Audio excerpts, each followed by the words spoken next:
El aire en la sala de reuniones de la calle Reconquista 450 era denso. Olía a papel viejo y a resentimientos que no se atrevían a decir su nombre. Estaba en el 8º piso, con una vista gris de la ciudad que reflejaba perfectamente el estado de mi alma. Frente a mí, una mediadora con un traje sastre impecable y una expresión de impaciencia apenas disimulada. A mi lado, mi hijo, Sebastián, y su llamado asesor financiero, un hombre llamado Mauricio Ledesma, cuyo traje costoso no lograba ocultar la rapacidad en sus ojos. El silencio era una bestia pesada, esperando a que alguien cometiera el primer error. Yo no sería esa persona. Llevaba 72 años aprendiendo a esperar, a observar, y lo que veía me helaba los huesos. Sebastián deslizó sobre la mesa de mármol una carpeta de cuero. El tacto era frío, como una lápida.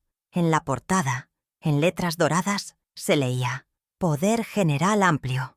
No necesité abrirla para saber lo que contenía. Era la culminación de años de pequeños despojos, de frases condescendientes y de una erosión sistemática de mi autonomía. Antes de que mis dedos pudieran siquiera rozar el documento, Mauricio Ledesma se inclinó hacia adelante, con una sonrisa que no le llegaba a los ojos, y se dirigió a la mediadora como si yo fuera un mueble, una pieza de atrezo en la obra de teatro de mi propia vida. Su voz era untuosa, falsamente tranquilizadora, y cada sílaba era un insulto. «Lo que Claudia quiere decir», comenzó, con esa arrogancia de quien se cree dueño de las palabras ajenas, «es que está completamente de acuerdo con la gestión de su patrimonio para su propia seguridad y tranquilidad. Es un mero formalismo para agilizar las cosas». La mediadora asintió, cómplice, aceptando su versión sin siquiera mirarme. En ese instante, para ellos, yo ya no era una persona, sino un problema a gestionar, una firma en un papel. Pero ¿cómo se atrevían a pensar que mi silencio era sinónimo de consentimiento? ¿Acaso habían olvidado quién era yo antes de ser solo mamá? Levanté la vista del documento, no hacia mi hijo, sino directamente a los ojos del asesor. Mi voz, cuando salió, fue serena, sin un ápice de temblor, cortando el aire viciado de la sala. «Yo sé perfectamente lo que quiero decir, señor Ledesma, y aún no he dicho nada». El hombre parpadeó, sorprendido por la interrupción. Sebastián, a mi lado, dejó escapar un suspiro teatral, cargado de frustración. Lanzó una mirada a la mediadora, un gesto calculado que gritaba: «¿Ves lo difícil que es? ¿Ves con lo que tengo que lidiar?». Ella le devolvió un asentimiento compasivo, sellando el pacto tácito que me convertía a mí en el obstáculo, en la anciana difícil que no entendía el mundo moderno. La carpeta de cuero quedó sobre la mesa, exactamente a medio camino entre ellos y yo. Era más que un documento. Era una frontera, una declaración de guerra silenciosa. Dentro de esas páginas no solo estaba mi patrimonio, el trabajo de toda una vida junto a mi difunto esposo, sino mi identidad, mi derecho a decidir sobre mi propio futuro. Ellos veían cifras, activos, una oportunidad. Yo veía los años, los sacrificios, las noches en vela. ¿Cómo explicarles que cada peso en esa cuenta tenía una historia que ellos se negaban a escuchar? Creían que me estaban protegiendo, pero solo estaban construyendo, ladrillo a ladrillo, las paredes de mi jaula. Mientras ellos intercambiaban miradas de falsa preocupación, mi mente viajó décadas atrás, a la década de 1990. Recordé el zumbido constante de mi máquina de coser en el pequeño taller de casa, el olor a tela y aceite. Durante 7 largos años, hice turnos dobles para una fábrica textil, mis dedos a menudo doloridos y mis ojos cansados, hasta juntar los $85.000 que costó el MBA de Sebastián en el extranjero. Cada costura, cada prenda terminada, era un peldaño en la escalera de su éxito, un éxito del que yo era la arquitecta invisible, la que nunca recibió una mención en sus elaborados discursos de agradecimiento, en cenas corporativas. Luego mi memoria saltó al 2008, el año de la crisis, el año en que Sebastián decidió que necesitaba ser su propio jefe. El capital inicial que requería era de $120.000. Para conseguirlo, vendí el terreno de 800 metros cuadrados en Pilar, la única herencia tangible que me habían dejado mis padres, un pedazo de tierra que olía a mi infancia, a los veranos con mi padre. Se lo di como un préstamo, una palabra que se fue disolviendo con el tiempo hasta convertirse en un regalo por omisión. Él, en sus entrevistas, lo llamaba visión de negocios. Yo, en mis noches de insomnio, lo llamaba el fin del legado de mis abuelos. Y los sacrificios no terminaron ahí. Cuando nació mi nieto Diego, mi nuera Paula decidió que su vocación era ser una influencer de lifestyle. Para que ella pudiera construir su marca personal, yo me convertí en la niñera a tiempo completo de Diego durante 5 años. Desde sus primeros pasos hasta su primer día de jardín. Les ahorré, según mis cálculos conservadores, unos $40,000 en cuidados infantiles. Mi única paga fue escucharla decir en una cena con sus amigas, con una risa ligera y condescendiente: «Claudia es una santa, claro, pero no entiende nada de mi mundo digital. Es de otra época». Esos grandes sacrificios eran solo los pilares de una estructura de microabusos diarios. Frases como: «Mamá, estas cifras son muy complejas para ti ahora», susurradas por Sebastián mientras, con un par de clics, me quitaba el acceso a mi propia cuenta de home banking. O el mantra repetido hasta el cansancio: «Lo hacemos para protegerte». Cada vez que yo osaba cuestionar un gasto exorbitante en la tarjeta de crédito adicional que ellos usaban, una tarjeta vinculada directamente a mis ahorros, la protección tenía el rostro de la censura, del control, de la infantilización.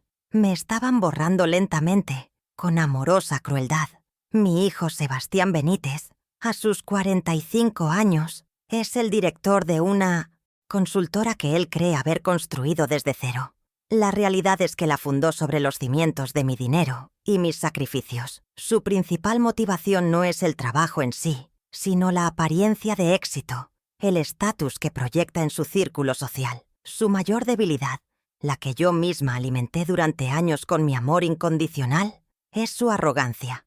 Está absolutamente convencido de que su madre es una reliquia del pasado, una contadora jubilada e inofensiva, incapaz de entender sus complejas maniobras y mucho menos de actuar en su contra. Su esposa, Paula Andrade, de 42 años, es su perfecto complemento. Una influencer de medio pelo, cuya existencia gira en torno al lujo y la validación social en redes. Su motivación es la próxima foto, el próximo viaje exótico, el próximo objeto de deseo que pueda exhibir. Su debilidad es una dependencia financiera total de Sebastián, lo que significa que, en última instancia, depende de mí. El símbolo más claro de su estatus es un auto de alta gama, un convertible europeo que, por supuesto, está a nombre de la empresa y, por lo tanto, fue pagado con el dinero que yo les di. Ella es la cara visible de mis ahorros evaporándose. En este tablero de ajedrez familiar, creía estar sola, pero había piezas que aún no había movido. Mi nieto, Diego, de 19 años, estudia arte y posee una sensibilidad que sus padres parecen haber extirpado de su ADN. Él ve la hipocresía, la falsedad del castillo de naipes que han construido. Aunque no se atreve a confrontarlos directamente, me valida con miradas de apoyo en las cenas familiares, con preguntas incómodas que lanza en privado como: «¿Abuela? ¿Por qué papá necesita manejar tus cuentas si tú eres contadora?». Su presencia me recordaba que la decencia en mi familia aún no se había extinguido por completo. Y luego estaba Ernesto Vega. A sus 74 años, Ernesto es un ex colega de mi antiguo trabajo, un abogado jubilado con una mente tan afilada como el primer día que lo conocí. No nos habíamos visto en años, pero en mi desesperación, su nombre fue el primero que me vino a la mente. Lo contacté con el pretexto de tomar un café y ponernos al día. Fue en la calma de un viejo bar notable, donde le mostré una copia del poder que querían hacerme firmar. Él lo leyó, se quitó los lentes lentamente y me dijo las palabras que lo cambiarían todo. «Claudia, esto no es protección, es una expropiación». La conversación con Ernesto me abrió los ojos a la verdadera dimensión del peligro. El mapa de riesgos se desplegó frente a mí con una claridad aterradora. El primer nivel era doméstico. Ya había comenzado. Hace un mes, cambiaron la cerradura de mi apartamento por una digital, supuestamente, más segura. La realidad es que solo ellos tenían el código maestro. Yo perdía la autonomía hasta para decidir quién entraba en mi propia casa. Cada vez que llegaba, debía esperar a que ellos me dieran acceso desde su celular. Un recordatorio constante de mi nueva dependencia. El siguiente nivel, el financiero, ya estaba en marcha. La semana pasada, en la farmacia, mi tarjeta de débito fue rechazada. El joven farmacéutico me miró con lástima, mientras yo buscaba efectivo en mi cartera, sintiendo la humillación quemarme las mejillas. Sebastián luego me explicó con paciencia fingida que había establecido un límite de gasto diario por seguridad. Mi seguridad, su control. Estaba perdiendo el acceso a mi propio dinero, el fruto de mi trabajo, y me lo estaban dosificando como si fuera una niña recibiendo su mesada. ¿Qué venía después? El tercer nivel era el patrimonial, el gran objetivo. Mi apartamento de 200 metros cuadrados en Recoleta, el hogar donde crié a Sebastián, donde viví con mi esposo hasta su último día. Un día llegué a casa y encontré a un agente inmobiliario tomando medidas. Paula, con una sonrisa radiante, me explicó que era solo una tasación para actualizar el seguro. La mentira era tan burda que casi me reí. Sabía la verdad. Querían vender mi hogar para comprarse un penthouse más grande, más moderno, más acorde a su estatus. Mi vida entera, reducida al valor del metro cuadrado. A partir de ahí, la escalada era predecible y espeluznante. El cuarto nivel era reputacional. La escena en la mediación fue solo el primer acto. El plan era claro: pintarme como una anciana senil, confundida e incompetente, incapaz de tomar sus propias decisiones. Así, cualquier objeción que yo pudiera presentar sería desestimada como el desvarío de una mente que ya no funciona. Me estaban despojando no solo de mis bienes, sino también de mi credibilidad, de mi voz. Querían convertirme en un fantasma antes de tiempo, una presencia silenciosa y obediente en el fondo de sus vidas perfectas. Y el último nivel, el más oscuro de todos, era mi libertad y mi salud. Una tarde, encontré sobre la mesa de mi sala, dejados como por casualidad, unos folletos satinados de residencias de lujo para la tercera edad. Las imágenes mostraban a ancianos sonrientes jugando a las cartas y haciendo jardinería.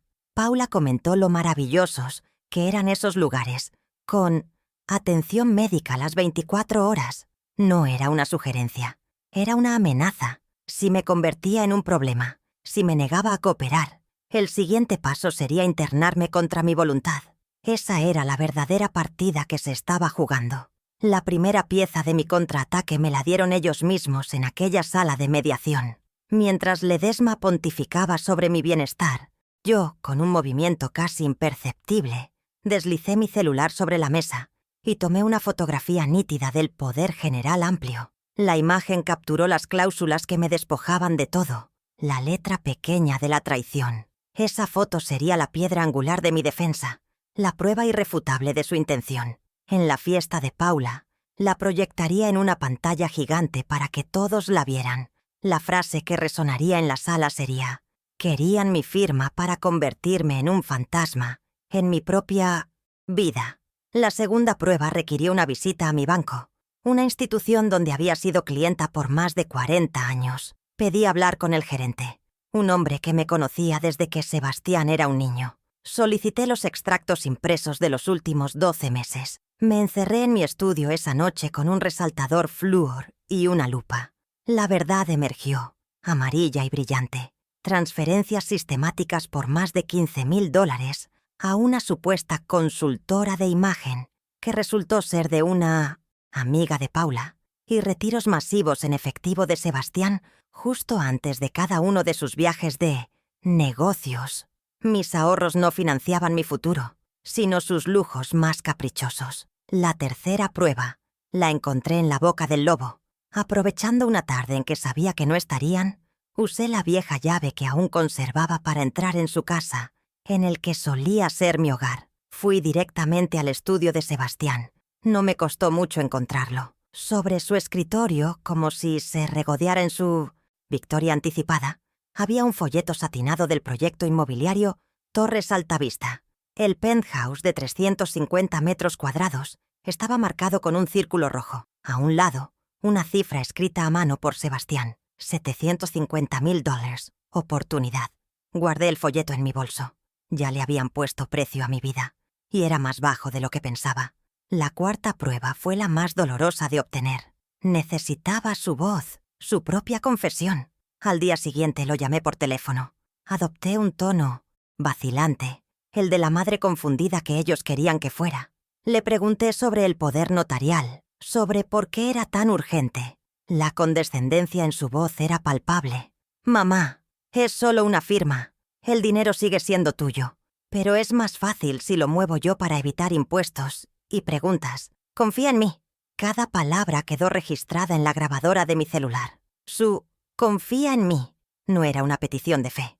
Era el sonido nítido y claro de la traición. Y la prueba final, la que sellaría su destino, llegó por un descuido de su propia arrogancia. Tenía una vieja dirección de correo electrónico que casi no usaba, pero que Sebastián, por costumbre, aún tenía en sus contactos. Esa noche, revisándola por pura intuición, encontré un correo de él para Paula, enviado por error también a mí. El asunto era: «Lo tenemos». El cuerpo del mensaje era breve y brutalmente claro. «La convencí de la mediación. Después de la firma, cerramos lo del piso en la fiesta de tu cumple. Será la gran sorpresa».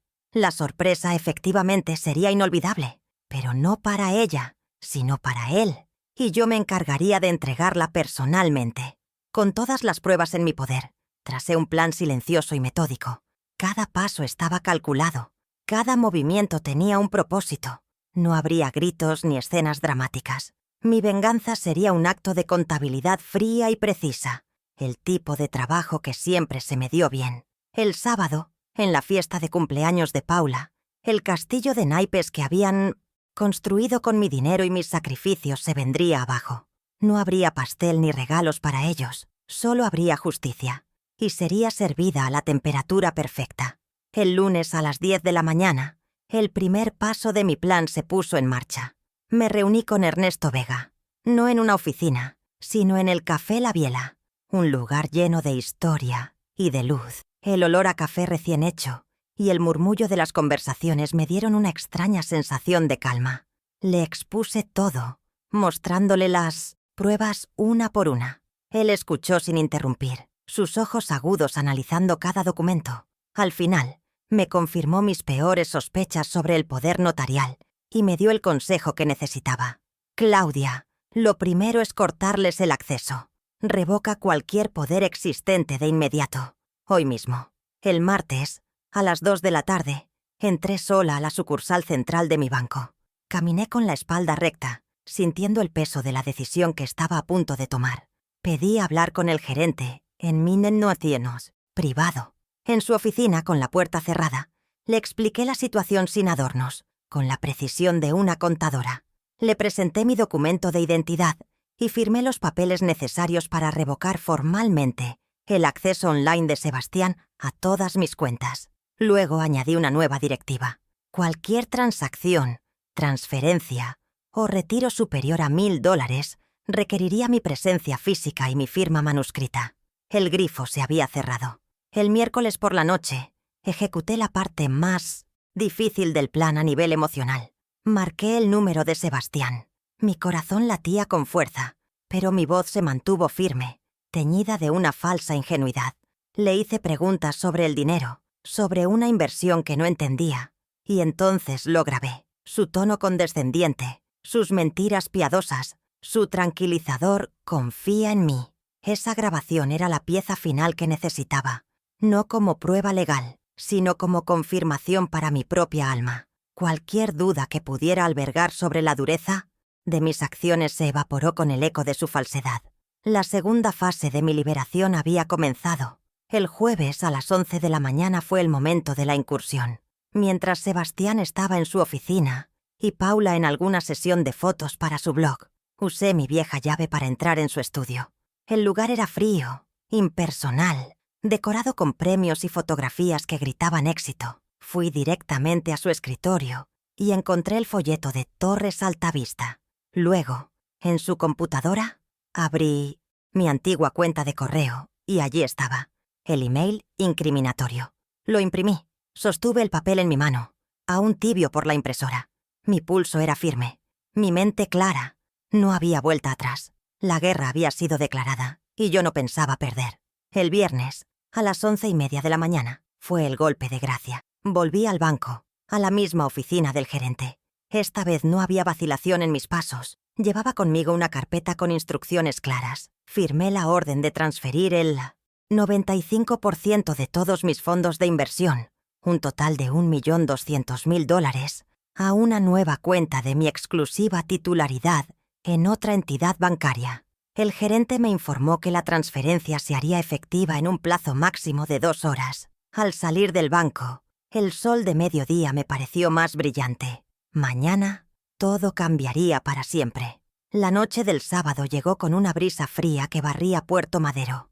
La fiesta del 42º cumpleaños de Paula se celebraba en un lujoso rooftop bar, con vistas a las luces parpadeantes de la ciudad. 50 invitados, todos cuidadosamente seleccionados del círculo de éxito de mi hijo, bebían champán y reían con estridencia. Yo estaba sentada en una mesa discreta, observando el espectáculo. Llevaba un vestido sencillo, de un color oscuro, como si estuviera de luto por la familia que una vez creí tener. Nadie me prestaba demasiada atención. Era, como siempre, la reliquia en el rincón. El momento llegó. Sebastián, radiante en su traje a medida, pidió un brindis. Con una copa de champán en la mano, comenzó un discurso empalagoso sobre los sueños, el esfuerzo y cómo la familia es el pilar fundamental para alcanzar lo imposible. La ironía era tan espesa que casi podía saborearla.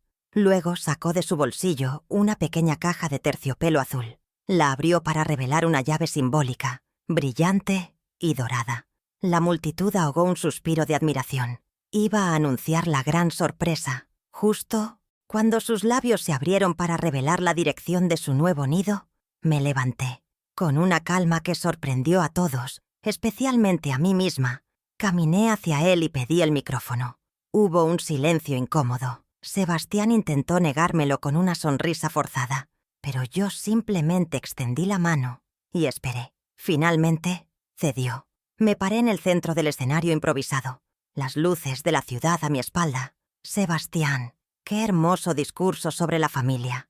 Comencé, mi voz clara y firme, resonando en los altavoces. Me has hecho pensar mucho en lo que significa realmente ese pilar del que hablas. Su sonrisa comenzó a flaquear. Podía sentir la tensión en el aire. Una familia que se cuida de verdad, continué, mientras hacía una seña a un técnico que había contratado discretamente. No intenta anular a uno de sus miembros con un poder como este. Detrás de mí, en la pantalla gigante que hasta entonces mostraba fotos de Paula, apareció la imagen nítida del poder general amplio, con sus cláusulas más abusivas resaltadas en rojo. Un murmullo recorrió la sala. Vi las caras de confusión de sus socios, de los amigos que lo admiraban. La primera grieta en su fachada perfecta había aparecido, y era profunda. Sin darles tiempo a recuperarse, saqué de mi bolso los extractos bancarios. Los sostuve en alto. Una familia, dije, mi mirada fija en Paula, que se había quedado pálida como el papel. No financia un blog de estilo de vida y viajes exóticos con los ahorros de toda una vida de una madre. Aunque no podían leer los números desde sus asientos, el gesto era inequívoco. La imagen de mujer exitosa y autosuficiente de Paula comenzó a desmoronarse frente a su propia audiencia. Su mundo digital, financiado por mi mundo analógico, estaba a punto de colapsar. Luego saqué mi celular y lo acerqué al micrófono. A veces, la familia te pide confianza. Presioné play. La voz de Sebastián llenó el silencio absoluto del bar. Confía en mí. La frase, despojada de su contexto, privado, sonaba hueca, manipuladora. Sebastián, que hasta ese momento había intentado mantener la compostura, perdió todo el color de su rostro. Sus ojos se clavaron en los míos, una mezcla de pánico y furia. El pilar de la familia se estaba derrumbando, y él estaba atrapado bajo los escombros. Creía que los números en un papel eran más fuertes que los recuerdos de una vida. Finalmente saqué la última prueba, la hoja de papel impresa, el correo electrónico. Pero la verdadera sorpresa de esta noche, anuncié, mi voz sin una pizca de emoción, no estaba en esa caja de terciopelo. Estaba en este correo. Levanté la hoja y leí en voz alta, lentamente, cada palabra. Asunto. Lo tenemos. La convencí de la mediación. Después de la firma, cerramos lo del piso en la fiesta de tu cumple. Será la gran sorpresa. El silencio que siguió fue total, absoluto. El aire se podía cortar con un cuchillo. La fiesta había terminado. Ahora solo quedaba el veredicto. Dejé que el peso de mis palabras se asentara por un momento. Luego, mirando directamente a mi hijo, pronuncié la primera de las 3 consecuencias. Así que, Sebastián, lamento informarte que la transferencia de $750,000 para ese hermoso penthouse fue denegada esta mañana. La razón es muy simple. Falta de fondos. La cuenta de origen desde la que planeabas hacerla está, para ser precisos, casi vacía. El jadeo colectivo de los invitados fue como una ola. La humillación de mi hijo era ahora un espectáculo público. Su sueño inmobiliario se había convertido en su pesadilla reputacional. Luego, giré mi cabeza hacia mi nuera, que parecía a punto de desmayarse. «Paula», dije con la misma serenidad, «ese precioso auto de alta gama que manejas es, técnicamente, propiedad de la empresa. Una empresa que, como ya deben saber, fue fundada íntegramente con mi capital. No te preocupes por devolverlo. El lunes a primera hora, un oficial de la compañía pasará a retirarlo». La vi llevarse una mano a la boca, sus ojos llenos de lágrimas de rabia y vergüenza. Su símbolo de estatus, su carroza de princesa moderna, estaba a punto de convertirse en calabaza. Y para el gran final, me dirigí a todos los presentes con una sonrisa apenas perceptible. Y finalmente, esta hermosa fiesta, que según mis cálculos ha costado unos $20,000, la pagué yo. Fue el último débito automático aprobado desde mi antigua cuenta, justo antes de que la vaciara. Hice una pausa, disfrutando del impacto. Considérenlo mi último regalo para la feliz pareja. Que lo disfruten. Dejé el micrófono sobre la mesa, el sonido metálico resonando en el silencio sepulcral. Mi trabajo allí había terminado. Era hora de irme. Mientras me daba la vuelta para caminar hacia la salida, vi a mi nieto, Diego. Se levantó de su mesa, ignorando las miradas de sus padres, y caminó directamente hacia mí. Sin decir una palabra, me ofreció su brazo. Acepté su gesto, sintiendo por primera vez en mucho tiempo la calidez del apoyo genuino. Juntos, caminamos a través de la multitud congelada, un mar de rostros atónitos. Nadie se atrevió a decir nada. Al pasar junto a Sebastián, no lo miré. El dinero no te da el derecho a borrar a una persona, hijo. Y tú acababas de aprender esa lección. Una semana después, el domingo por la tarde, el portero eléctrico de mi apartamento sonó. La voz de Sebastián, distorsionada por el altavoz, sonaba extraña, una mezcla de urgencia y una humildad que no le conocía. «Mamá, somos nosotros, Paula y yo. Necesitamos hablar». Estaba sentado en mi escritorio, revisando unos documentos, con una taza de té humeante a mi lado. No sentí ansiedad, ni ira, solo una calma profunda y arraigada.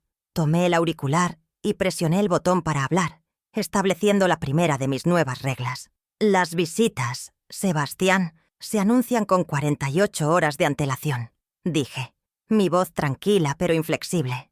Hubo un silencio al otro lado de la línea. «Y quiero que sepas que no hablaremos de dinero. Nunca más. Si quieren hablar conmigo como una madre y su hijo, la puerta estará abierta en el momento adecuado. Pero para los negocios, para las finanzas, mi puerta está permanentemente cerrada para ustedes». Solté el botón, cortando la comunicación. No esperé una respuesta. Había trazado una línea, no de arena, sino de granito. La escena final de esta dolorosa obra no es de venganza, sino de reconstrucción. Me encuentro en mi escritorio, el mismo desde el que tracé mi plan de batalla. A mi lado está Diego. Le estoy enseñando a leer un balance financiero, a entender el lenguaje de los números que su padre despreció en mí. Sobre la mesa, junto a los extractos y los libros de contabilidad, reposan los planos iniciales de una pequeña fundación que estoy creando. Una fundación dedicada a ofrecer asesoramiento y apoyo a mujeres mayores en situación de abuso financiero. Mi dolor se estaba transformando en un propósito. Tomo un sorbo de té. El sabor a bergamota es reconfortante, familiar. Miro a mi nieto, que me escucha con una atención que su padre nunca tuvo. Veo en sus ojos la promesa de una generación diferente, una que entiende que el respeto no se exige, se gana. Y por primera vez en muchos, muchos años, una sonrisa genuina, sin sombras ni pesares, se dibuja en mi rostro. La dignidad no es algo que te puedan quitar y devolver. Es algo que reclamas, que reconstruyes con tus propias manos, pieza por pieza. Construyeron su lujoso castillo de apariencias sobre la arena de mis sacrificios, de mi trabajo y de mi amor. Se sintieron seguros sobre esos cimientos, creyendo que eran sólidos como la roca. Pero cometieron un error fundamental, un error de cálculo que ni el mejor asesor financiero podría haber previsto.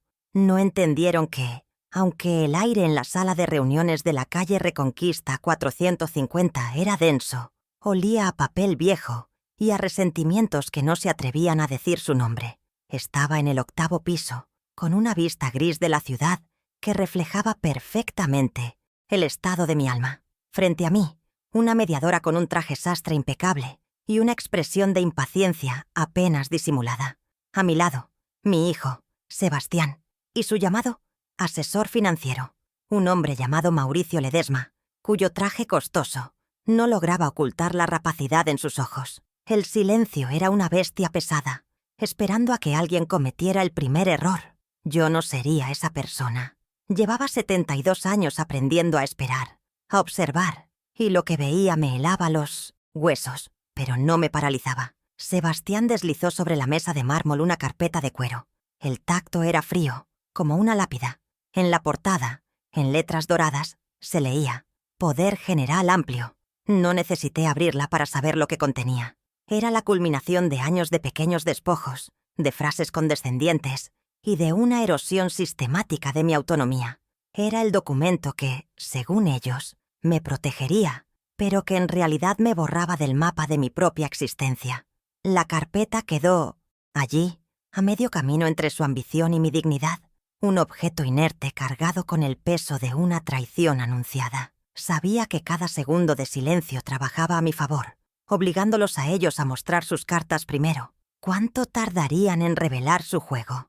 Antes de que mis dedos pudieran siquiera rozar el documento, Mauricio Ledesma se inclinó hacia adelante, con una sonrisa que no le llegaba a los ojos, y se dirigió a la mediadora como si yo fuera un mueble, una pieza de atrezo en la obra de teatro de mi propia vida. Su voz era untuosa, falsamente tranquilizadora, y cada sílaba era un insulto velado. «Lo que Claudia quiere decir», comenzó, con esa arrogancia de quien se cree dueño de las palabras ajenas, «es que está completamente de acuerdo con la gestión de su patrimonio para su propia seguridad y tranquilidad. Es un mero formalismo para agilizar las cosas». La mediadora asintió, cómplice, aceptando su versión sin siquiera mirarme. Para ellos, mi firma ya estaba estampada. En ese instante, para ellos, yo ya no era una persona, sino un problema a gestionar, una firma en un papel. Me convertí en un eco en mi propia sala, una presencia a la que se le dictaba su propia voluntad. La humillación no fue un golpe seco, sino un veneno lento que recorrió mis venas. Vi a mi hijo asentir, satisfecho con la intervención de su lacayo, como si la mentira fuera más cómoda que la verdad de mirarme a los ojos y pedirme lo que realmente quería, todo. Pero ¿cómo se atrevían a pensar que mi silencio era sinónimo de consentimiento? ¿Acaso habían olvidado quién era yo antes de ser solo mamá? ¿Antes de convertirme en la arquitecta invisible de sus vidas? Levanté la vista del documento, no hacia mi hijo, sino directamente a los ojos del asesor. Mi voz, cuando salió, fue serena, sin un ápice de temblor, cortando el aire viciado de la sala. «Yo sé perfectamente lo que quiero decir, señor Ledesma, y aún no he dicho nada». El hombre parpadeó, sorprendido por la interrupción. Sebastián, a mi lado, dejó escapar un suspiro teatral, cargado de frustración. Lanzó una mirada a la mediadora, un gesto calculado que gritaba: ¿ves lo difícil que es? ¿Ves con lo que tengo que lidiar? Ella le devolvió un asentimiento compasivo, sellando el pacto tácito que me convertía a mí en el obstáculo, en la anciana difícil que no entendía el mundo moderno. La máscara de hijo preocupado de Sebastián se había deslizado por un segundo, revelando al hombre impaciente que había debajo. La mediadora, en lugar de cumplir su rol imparcial, eligió bando con ese simple gesto. En esa sala de reuniones, yo no tenía aliados, solo testigos de mi propia anulación. Se habían puesto de acuerdo para pintarme como una reliquia, una mente frágil que necesitaba ser guiada por su propio bien. Pero la fragilidad que ellos veían era en realidad una paciencia forjada durante décadas, una capacidad de observación que ellos, en su apuro y su soberbia, eran incapaces de reconocer. Estaban tan concentrados en el texto del poder que no vieron a la persona que se negaba a firmarlo. La carpeta de cuero quedó sobre la mesa, exactamente a medio camino entre ellos y yo. Era más que un documento. Era una frontera, una declaración de guerra silenciosa. Dentro de esas páginas no solo estaba mi patrimonio, el trabajo de toda una vida junto a mi difunto esposo, sino mi identidad, mi derecho a decidir sobre mi propio futuro. Ellos veían cifras, activos, una oportunidad. Yo veía los años, los sacrificios, las noches en vela. Creían que me estaban protegiendo, pero solo estaban construyendo, ladrillo a ladrillo, las paredes de mi jaula. Lo que no sabían es que yo, la contadora jubilada que subestimaban, siempre he sido experta en encontrar la llave. Mientras ellos intercambiaban miradas de falsa preocupación, mi mente viajó décadas atrás, a la década de 1990. Recordé el zumbido constante de mi máquina de coser en el pequeño taller que había montado en el cuarto de servicio, el olor a tela cruda y aceite de máquina que impregnaba toda la casa. Durante 7 largos años, mi vida se midió en turnos dobles para una fábrica textil. Mis días comenzaban antes del amanecer y terminaban bien entrada la noche, con los dedos hinchados y la espalda hecha un nudo de tensión. Cada prenda terminada, cada costura perfecta, no era para un cliente anónimo. Era un ladrillo más en el edificio del futuro de Sebastián. Él estudiaba, yo cosía. Él soñaba, yo financiaba esos sueños con el zumbido incesante de mi vieja Singer. El objetivo era una cifra que parecía inalcanzable. $85.000. Ese era el costo del MBA que Sebastián anhelaba cursar en el extranjero, su pasaporte a un mundo que yo solo podía imaginar a través de sus folletos satinados. Cada centavo fue ganado con mis manos. Recuerdo haber calculado que necesitaba completar un promedio de 200 pedidos por semana para mantener el ritmo. Mis ojos se cansaban de enfocar la aguja. Mi cuerpo me pedía descanso. Pero la imagen de mi hijo graduándose, de su éxito, era un combustible más potente que cualquier café. Él me llamaba por teléfono para contarme sobre sus clases de estrategia corporativa, y yo lo escuchaba mientras mis pies seguían bombeando el pedal de la máquina, transformando mi agotamiento físico en su capital intelectual. Cuando finalmente se graduó, su discurso de agradecimiento fue una pieza de oratoria brillante. Habló de su propio esfuerzo, de las noches sin dormir estudiando, de su visión y su perseverancia. Mencionó a sus profesores, a sus compañeros, incluso a la universidad. A mí, su madre, la arquitecta invisible de ese logro, no me dedicó ni una sola palabra. En la fotografía que me envió, él sostenía su diploma con una sonrisa radiante. Yo la puse en mi mesita de noche, y a su lado, una pequeña caja con las agujas rotas que se habían acumulado durante esos 7 años. Eran mi propio diploma, uno que solo yo entendía. El patrón de mi invisibilidad apenas comenzaba a tejerse, y yo, con mi amor ciego, le entregaba los hilos. Luego mi memoria saltó al 2008, el año en que el mundo financiero se tambaleó, y Sebastián decidió que era el momento perfecto para ser su propio jefe. La crisis, para él, era una oportunidad, pero las oportunidades, como siempre, requerían capital. $120.000, para ser exactos, una cifra que, esta vez, yo no podía coser.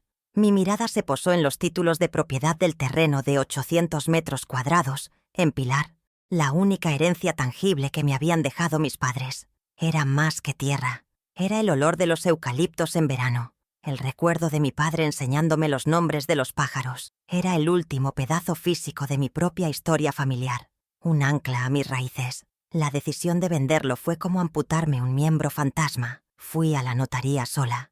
Mientras firmaba los papeles de la venta, sentí el frío del mármol subir por mis brazos. Sebastián no estuvo allí. Tenía una reunión de networking muy importante. Más tarde, cuando le entregué el cheque de $120,000, me abrazó y me prometió que era un préstamo, que me lo devolvería con intereses en cuanto la empresa despegara. Vi en sus ojos la emoción genuina de un niño con un juguete nuevo, y esa emoción bastó para acallar la voz en mi interior que me advertía que estaba entregando el legado de mis abuelos a cambio de una promesa que se llevaría el viento. Con el tiempo, la palabra préstamo se fue disolviendo en el aire de las cenas familiares, hasta que desapareció por completo. Nunca más se mencionó. En las entrevistas que le hacían para revistas de negocios, Sebastián hablaba de cómo había tenido la visión de negocios de vender un activo familiar para invertir en su proyecto en el momento justo. Transformó mi sacrificio en su estrategia, mi pérdida en su genialidad. El fin del legado de mis padres se convirtió en el primer capítulo de su exitosa biografía.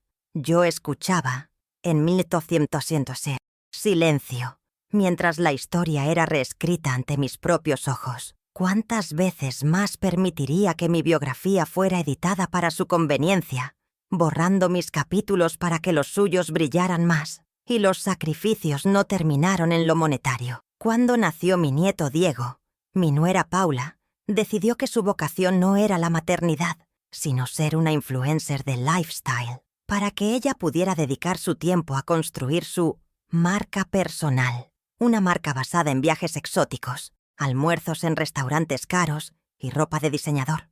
Yo me convertí en la niñera a tiempo completo de Diego durante 5 años, desde sus primeros pasos hasta su primer día de jardín.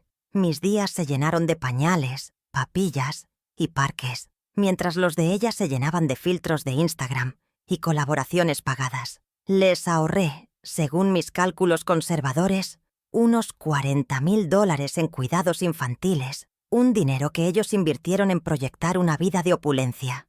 Mi única paga fue escucharla decir una noche, en una cena con sus amigas, con una risa ligera y condescendiente que me llegó desde el otro extremo de la mesa: «Claudia es una santa, claro, pero no entiende nada de mi mundo digital. Es de otra época».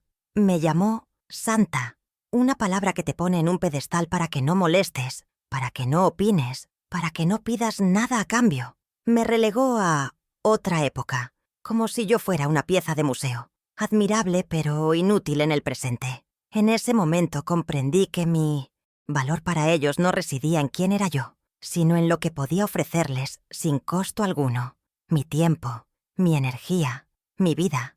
Esos grandes sacrificios eran solo los pilares de una estructura de microabusos diarios que se volvió insoportable. Eran el fundamento sobre el cual construyeron su derecho a controlarme. Cada vez que me quitaban el acceso a mis cuentas, cada vez que limitaban mis gastos, por mi seguridad, no lo hacían desde cero. Lo hacían desde la convicción de que todo lo que yo tenía, en el fondo, les pertenecía, porque ellos eran el brillante resultado de mis opacos sacrificios. Creían que tenían derecho a administrar el fruto de mi trabajo, porque, en su mente, ellos eran el propósito final de ese trabajo. No se dieron cuenta de que la arquitecta que diseñó y financió su éxito aún conservaba una copia de todos los planos originales. La primera pieza de mi contraataque me la dieron ellos mismos en aquella sala de mediación. Al salir de la oficina, ya dentro del taxi que me llevaba a casa, sentí el frío del celular en mi mano. No era el frío del metal, sino el de la imagen que guardaba en su memoria. En la pantalla, nítida y acusadora, estaba la fotografía que había tomado del poder general amplio. Cada cláusula, cada palabra que me despojaba de mi patrimonio y mi voluntad, estaba capturada.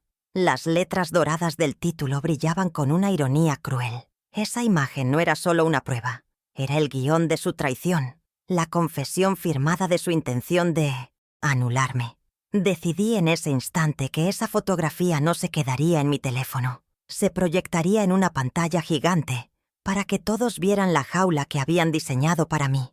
La frase que resonaría en sus mentes sería: querían mi firma para convertirme en un fantasma. La segunda prueba requirió una visita a mi banco, una institución donde había sido clienta por más de 40 años y donde el gerente actual, un hombre llamado Aníbal, me conocía desde que Sebastián era un niño que venía a depositar sus ahorros en una alcancía. Entré en su oficina privada, un espacio que olía a madera y confianza, y le expliqué con calma que necesitaba los extractos impresos de todas mis cuentas de los últimos 12 meses. Aníbal me miró con una mezcla de sorpresa y preocupación, probablemente no acostumbrado a peticiones tan analógicas en esta era digital. No hice preguntas, no di explicaciones, simplemente esperé. El pesado fajo de papeles que me entregó minutos después se sentía como un ancla, la evidencia física del naufragio silencioso de mis finanzas. Al tomarlo supe que estaba recuperando el timón de mi propia vida. Esa noche mi estudio se convirtió en una sala de guerra.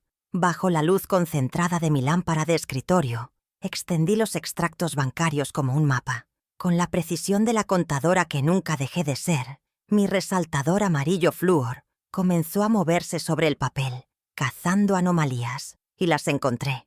Transferencias sistemáticas, casi mensuales, por un total de más de $15,000 a una supuesta consultora de imagen que, tras una rápida búsqueda, resultó ser propiedad de una de las mejores amigas de Paula. Luego, los retiros masivos en efectivo de Sebastián, siempre desde cajeros automáticos en aeropuertos, justo antes de cada uno de sus lujosos viajes de negocios. El patrón era claro, descarado. Mis ahorros no estaban construyendo mi futuro. Estaban financiando sus caprichos, sus apariencias, su mentira. La verdad, subrayada en un financiance amarillo brillante y tóxico, era irrefutable. Con los extractos en la mano, sentí una resolución fría. El drenaje financiero era evidente, pero era solo el síntoma de una enfermedad más profunda. Necesitaba entender el objetivo final. ¿Para qué necesitaban vaciar mis cuentas con tanta urgencia? La respuesta no estaba en esos papeles. Tenía que encontrar el destino de mi dinero, el gran premio que justificaba semejante traición. Sabía que la respuesta estaría en su casa, en el estudio de Sebastián, el santuario de su éxito construido sobre mis cimientos. La idea de volver a entrar en esa casa, que una vez fue mía y ahora se sentía como territorio enemigo, me producía un escalofrío, pero el miedo era un lujo que ya no podía permitirme. Necesitaba la pieza que conectara el cómo con el por qué, y estaba dispuesta a encontrarla, sin importar el riesgo. Aprovechando una tarde en que sabía que Sebastián estaría en una reunión larga y Paula en una de sus sesiones de fotos, usé la vieja llave que aún conservaba y entré en su apartamento. El silencio del lugar era opresivo, cargado de una frialdad que no recordaba. Fui directamente al estudio de Sebastián. No tuve que buscar mucho. Sobre su impecable escritorio de caoba, como si se regodeara en su victoria anticipada, había un folleto satinado del proyecto inmobiliario Torres Altavista. El papel era grueso, lujoso al tacto. Lo tomé con manos que no temblaban. Era la pieza que faltaba, la prueba tangible de su ambición, desmedida. No era solo un folleto, era el mapa del tesoro que planeaban desenterrar de mi vida para financiar la suya. Un monumento a su codicia que habían dejado a la vista de todos, convencidos de que nadie se atrevería a mirar. Abrí el folleto, y mis ojos encontraron la página del penthouse. Una ilustración mostraba una pareja sonriente, copa de vino en mano, contemplando la ciudad desde una terraza que parecía flotar en el cielo. El apartamento de 350 metros cuadrados estaba marcado con un círculo de tinta roja. A un lado, en el margen, la caligrafía inconfundible de Sebastián había anotado una cifra y una palabra: $750,000. Oportunidad. La palabra oportunidad estaba subrayada 2 veces. Sentí una náusea helada. Mi hogar, mis recuerdos, mi seguridad futura, todo reducido a una transacción, a una oportunidad para ellos. En ese instante, La frase que definiría su acto se forjó en mi mente con una claridad brutal. Ya le habían puesto precio a mi vida, y era más bajo de lo que pensaba. Guardé el folleto en mi bolso. Sería una excelente pieza de exhibición. La cuarta prueba fue la más dolorosa de obtener, porque requería que yo misma creara el escenario. Necesitaba su voz, su propia confesión grabada. Al día siguiente, desde la seguridad de mi sala de estar, preparé mi teléfono y respiré hondo para adoptar el tono que ellos esperaban de mí, el de la madre confundida, frágil y un poco perdida. Lo llamé. Mi corazón latía con una fuerza sorda contra mis costillas, pero mi voz, cuando hablé, era un susurro vacilante. Le pregunté de nuevo sobre el poder notarial, sobre por qué era tan urgente, por qué no podíamos esperar. Jugué el papel que me habían asignado, el de la anciana que no entiende las complejidades del mundo moderno, para que él, en su arrogancia, cayera en la trampa que yo misma le estaba tendiendo. Su respuesta fue exactamente la que esperaba. La condescendencia en su voz era palpable, una caricia verbal que escondía el más afilado de los puñales. «Mamá», dijo con esa paciencia fingida que tanto había llegado a detestar, «es solo una firma. El dinero sigue siendo tuyo, por supuesto. Pero es mucho más fácil si lo muevo yo para evitar impuestos y preguntas innecesarias. Es por tu bien. Confía en mí». Cada palabra quedó registrada, nítida y clara, en la grabadora de mi celular. Su «confía en mí» ya no era una petición de fe filial. Era el sonido cristalino de la traición, una prueba irrefutable de su manipulación, que resonaría con una fuerza devastadora cuando la hiciera pública. Colgué el teléfono, y el silencio de mi apartamento me pareció, por primera vez en mucho tiempo, un aliado. Y la prueba final, la que sellaría su destino sin lugar a dudas, llegó por un descuido de su propia arrogancia, un error digital en un plan que creían perfecto. Esa noche, la intuición me llevó a mi vieja computadora. Tenía una dirección de correo electrónico que casi no usaba, una reliquia de los primeros días de Internet, pero que Sebastián, por costumbre o pereza, aún tenía en su lista de contactos. Mientras revisaba la bandeja de entrada, llena de años de publicidad y notificaciones olvidadas, un remitente y un asunto hicieron que mi sangre se helara. Un correo de Sebastián Benítez para Paula Andrade, con el asunto: «Lo tenemos». Por alguna razón, mi vieja dirección estaba en copia. Un error fatal, un regalo del destino. Abrí el correo con el pulso acelerado. El cuerpo del mensaje era breve y brutalmente claro. Una daga de palabras que atravesaba cualquier duda que pudiera albergar. «La convencí de la mediación. Después de la firma cerramos lo del piso, en la fiesta de tu cumple. Será la gran sorpresa». Lo leí una y otra vez. La conexión era perfecta. La mediación, la firma, el apartamento, la fiesta. Todo estaba allí. Un plan maestro de despojo disfrazado de celebración. La sorpresa, efectivamente, sería inolvidable. Pero la sorpresa ya no era para Paula. Era para mí, y yo me encargaría de entregarla personalmente. La ironía era tan amarga que casi sonreí. Ellos mismos me habían entregado el guión completo de su caída, y yo no pensaba cambiar ni una sola línea. Con una calma que me sorprendió, imprimí el correo electrónico. El zumbido de la impresora fue el único sonido en la habitación. Una máquina despertando de un largo letargo para entregar su veredicto. Sostuve el papel en mi mano, aún tibio. Era real. Era la pieza que unía todas las demás. Coloqué la hoja impresa en una carpeta de cartón junto al folleto de Torres Altavista. En mi teléfono, la fotografía del poder notarial y el archivo de audio de la voz de Sebastián esperaban su momento. Y sobre la mesa, los extractos bancarios resaltados en amarillo parecían gritar en silencio. Mi arsenal estaba completo. Cada prueba era un clavo en el ataúd de su farsa, y yo me aseguraría de martillarlos uno por uno, en público. Con la carpeta cerrada sobre mi escritorio, me senté en silencio durante un largo rato. No sentía rabia ni tristeza. Sentía una claridad absoluta, una serenidad gélida. Había pasado de ser la víctima a ser la estratega. Ellos habían subestimado a la contadora, a la mujer que había construido su futuro con números y sacrificios. Creían que mi amor era una debilidad que podían explotar, pero no entendieron que un amor traicionado se convierte en la más precisa de las armas. La fiesta de cumpleaños de Paula ya no era una simple celebración. Se había convertido en el escenario de una auditoría final, una presentación de resultados donde yo sería la única accionista presente, y ellos estaban a punto de descubrir que su empresa familiar estaba en bancarrota moral. La cuenta regresiva había comenzado. El lunes a las 10 de la mañana, el plan silencioso se puso en marcha. Elegí el Café La Biela para mi reunión con Ernesto Vega, un lugar lleno de luz y del murmullo de la vida cotidiana. El olor a café y medialunas recién horneadas creaba un contraste casi cruel con la frialdad de los documentos que llevaba en mi cartera. Ernesto llegó puntual. Su apretón de manos era firme, como su mirada. No hubo preámbulos. Extendí sobre la pequeña mesa de mármol la fotografía del poder notarial.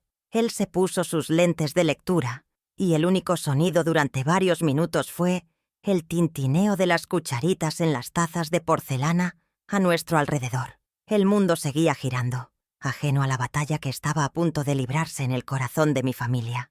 Ernesto leyó cada cláusula con una lentitud que me crispaba los nervios. Finalmente se quitó los lentes, los dobló con cuidado y los dejó sobre la mesa. Me miró fijamente, y en sus ojos no había lástima, sino una indignación profesional y contenida que validó todo lo que yo sentía. Sus palabras fueron pocas, pero cayeron con el peso de un martillo de juez. «Claudia, esto no es protección, es una expropiación legalizada». La palabra expropiación resonó en mi cabeza. No era una paranoia mía, no era una exageración de anciana. Era real. Lo primero que debes hacer, hoy mismo si es posible, continuó, es cortarles el acceso. Revoca cualquier poder existente. Construye un muro. Asentí sintiendo cómo la duda se evaporaba y era reemplazada por una determinación helada. El primer paso ya no era una opción, era una necesidad. El martes a las 2 de la tarde, caminé hacia la sucursal central de mi banco. Mantuve la espalda recta. Cada paso sobre las baldosas de la acera era deliberado, firme. Sentía las miradas de la gente, pero por primera vez en mucho tiempo, no me sentía invisible. Empujé las pesadas puertas de bronce y el aire acondicionado del interior me recibió como un soplo de calma. El silencio del gran salón de mármol, roto solo por el tecleo distante de las computadoras, era el ambiente perfecto para la operación que iba a ejecutar. Pedí hablar con el gerente, Aníbal, en privado. No era una petición, era una directiva. En su oficina, con la puerta de madera maciza cerrada, comenzó la primera fase de la reconquista de mi vida. Le expliqué la situación de forma concisa, sin drama, como si estuviera presentando un informe de auditoría. Le presenté mi documento de identidad y firmé los papeles necesarios para revocar formalmente el acceso en línea de Sebastián a todas mis cuentas. El trazo de mi pluma sobre el papel se sentía como el acto de cambiar la cerradura de mi propia alma. Luego, añadí una nueva directiva, una barrera de seguridad infranqueable. A partir de este momento, cualquier transacción, transferencia o retiro superior a $1,000 requerirá mi presencia física y mi firma manuscrita. Sin excepciones. Aníbal asintió. Tecleó las nuevas condiciones en su sistema y me entregó una copia impresa. El grifo se había cerrado. La primera muralla estaba construida. Al salir del banco, la luz del sol de la tarde me pareció más brillante. Los colores de la ciudad más nítidos. Fue una victoria silenciosa, sin testigos, pero la más importante de todas hasta ese momento. Había recuperado el control de la puerta de entrada a mi patrimonio. Sebastián podría intentar usar su llave digital, pero encontraría la cerradura cambiada. Aún no lo sabía, pero su imperio financiero acababa de perder su principal fuente de ingresos. Sin embargo, esto era solo una medida defensiva. Para ganar la guerra, necesitaba pasar a la ofensiva. Y para eso, necesitaba que mi enemigo me diera las municiones. ¿Se daría cuenta de que su voz era el arma que yo estaba esperando? El miércoles por la tarde, me senté en mi sillón favorito, el teléfono en la mano. Mi corazón latía con una fuerza sorda, pero mi respiración era lenta y controlada. Antes de marcar, ensayé la voz, un tono más agudo, una cadencia vacilante, la perfecta imitación de la madre confundida y vulnerable que ellos habían decidido que yo era. Pulsé el botón de grabar y luego marqué su número. Era la actuación de mi vida, y el público, afortunadamente, no sospechaba nada. Cuando Sebastián contestó, con ese tono de impaciencia apenas disimulado que reservaba para mí, supe que había caído en la trampa. La segunda fase de mi liberación estaba a punto de quedar inmortalizada en un archivo de audio. Le hice preguntas ingenuas sobre una inversión, sobre por qué el banco me había enviado una notificación que no entendía. Él suspiró, y luego vino la condescendencia que yo esperaba. «Mamá, no te preocupes por esas cosas. Son complejas. Para eso estoy yo», dijo, su voz untuosa y falsamente tranquilizadora. Y entonces le di la entrada para su gran final. «Pero, hijo, ¿estás seguro de que este poder es lo mejor? Me da un poco de miedo». Su respuesta fue la pieza que faltaba en mi rompecabezas de pruebas. «Mamá, es solo una firma. El dinero sigue siendo tuyo, pero es más fácil si lo muevo yo para evitar impuestos y preguntas. Confía en mí». Colgué, y el eco de su «confía en mí» llenó el silencio de mi sala. Ya no había dudas, solo quedaba la estrategia. El jueves a las 11 de la mañana fue el momento de la incursión. Mientras Sebastián estaba en su oficina y Paula en alguna sesión de fotos para su blog, usé mi vieja llave para entrar en su estudio. El aire del apartamento era frío, impersonal, olía a un perfume caro que no reconocía. Se sentía como la casa de extraños, no el hogar donde había visto crecer a mi hijo. Avancé con el sigilo de un ladrón, pero yo no estaba allí para robar, sino para recuperar lo que era mío, la verdad. Fui directamente a su escritorio, un bloque de vidrio y acero, que parecía tan gélido como sus intenciones. No había calidez en ese espacio, solo la ambición ordenada en carpetas y premios. No me costó mucho encontrarlo. Allí, sobre una pila de informes, como si estuviera orgulloso de su plan, estaba el folleto brillante de Torres Altavista.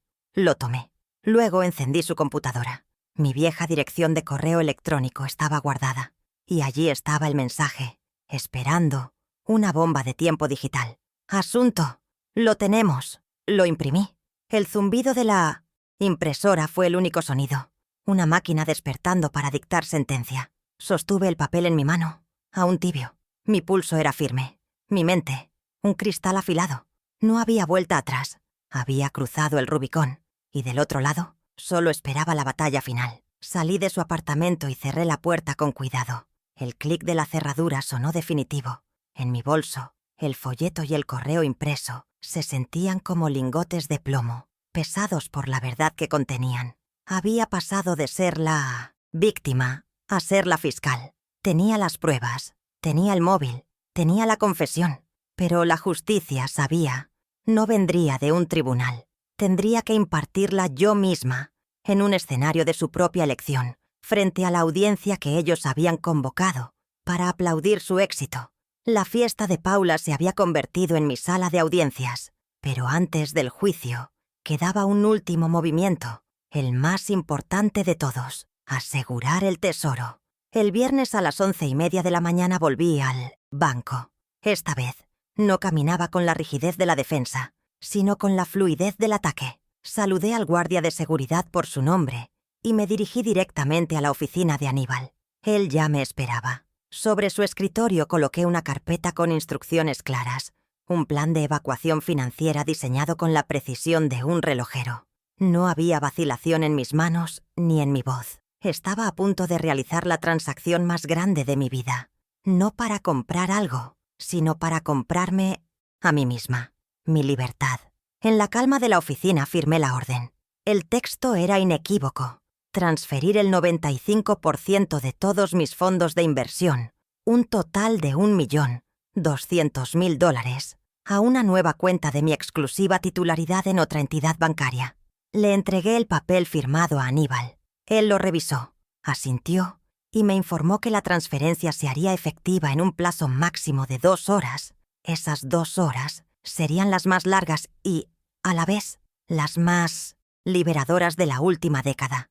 El dinero, esa herramienta que habían usado para controlarme, estaba a punto de volar lejos de sus garras, hacia un lugar seguro donde solo yo tenía la llave.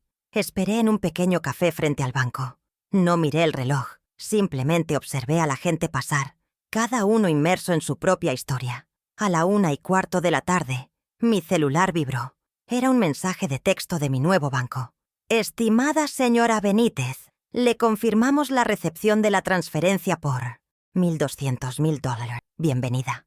Leí el mensaje 3 veces. Una sonrisa, la primera verdaderamente genuina en meses, se dibujó en mi rostro.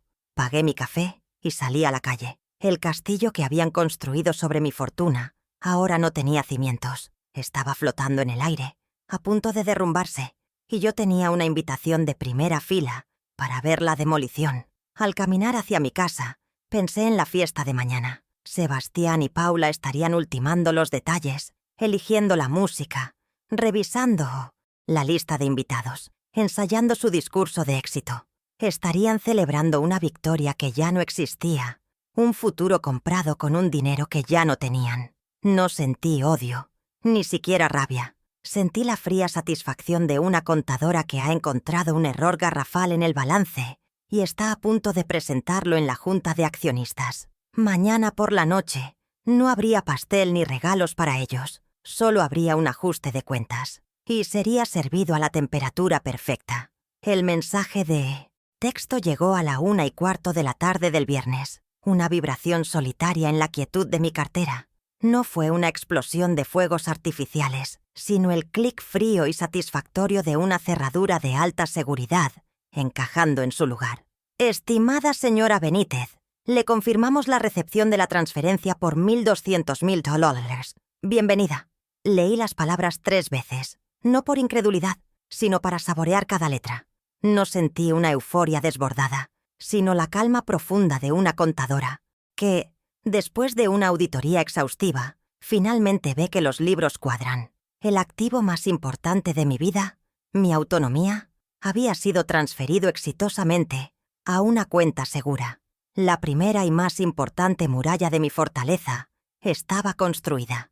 Ellos aún no lo sabían, pero el reino que creían gobernar ya no tenía tesoro. Al caminar de regreso a casa, las calles de mi barrio me parecieron diferentes. El sol de la tarde se filtraba a través de las hojas de los plátanos con una calidez que no había notado en años. Sentía el peso de mi cartera, pero ya no era el peso de la preocupación, sino el de las herramientas que usaría para reconstruir mi vida. Cada paso sobre las baldosas de la acera era firme, deliberado.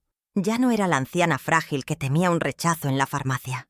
Era la dueña de mi destino, caminando hacia el campo de batalla con el conocimiento sereno de que la victoria no dependía de la suerte, sino de la estrategia. La ciudad ya no era un laberinto de amenazas, sino el escenario donde, en menos de 24 horas, se representaría el último acto de una larga y dolorosa farsa.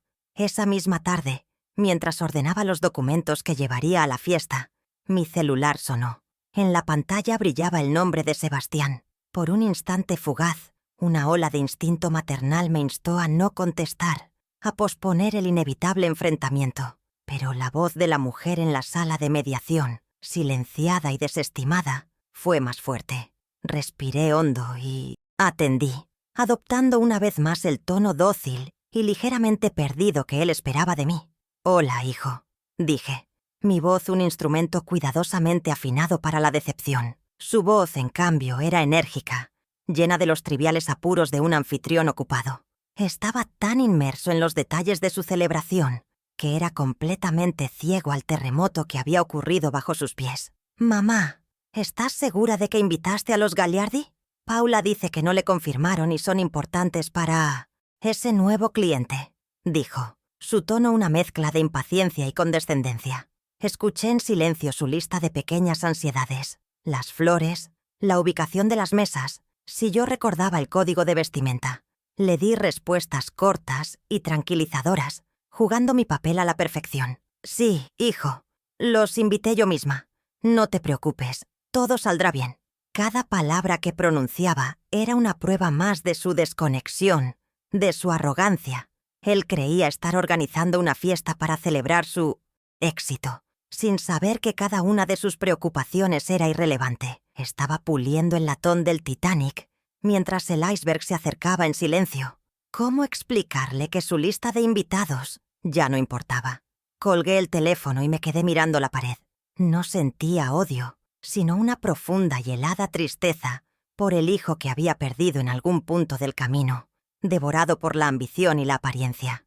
Me acerqué a la biblioteca y tomé un viejo álbum de fotos. En una de ellas, un Sebastián, de 7 años, me abrazaba con fuerza, su rostro lleno de una confianza pura y sin fisuras. ¿En qué momento ese niño se había convertido en el hombre que me veía como un activo a liquidar? Cerré el álbum con cuidado. La nostalgia era un lujo que no podía permitirme. Esa mujer de la foto había amado incondicionalmente. La mujer que iría a la fiesta mañana amaba con límites y estaba a punto de enseñarle a su hijo el costo de haberlos cruzado. Más tarde esa noche, recibí un mensaje de Paula.